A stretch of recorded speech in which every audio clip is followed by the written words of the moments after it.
Turk qaynonamni yosharish tariflari daftaridan yoshartirish maskasining tarifini o'g'irlab oldim. 3 tagina masalliqdan qizlar.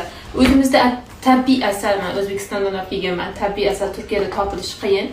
Bir qoshiqcha olasiz. Kichkina choy qoshiqchada. Bir qoshiqcha, bir martalik qizlar. Bir qoshiqchani olasiz. Zaytun yog'i originalidan 3-4 tomchi. Shu kurkuma deydi o'zimizda qizlar shuni. O'shandan ozgina olasiz. Bu yuzni yaltillatadi, ajinlarni yumshatadi, ochadi. Endi uchalasini shunaqa yaxshi aralashtiramiz. Endi toza yuzingizga oddiy paxtacha yordamida yaxshilab surib chiqing buni. 5 minut, 10 minutdan keyin yaxshilab yuvib tashlaysiz iliq suv bilan. Peshonalarda ayniqsa ajinlar bo'ladi. Bilasiz, O'zbekistonda sovug'i sovuq, issig'i rosa issiq, majbur ko'zimiz mana shunday qilib yuramiz-ku, ajin tushadi. Yaxshilab surib oldim. Endi 15 minutdan keyin yuvib kelaman.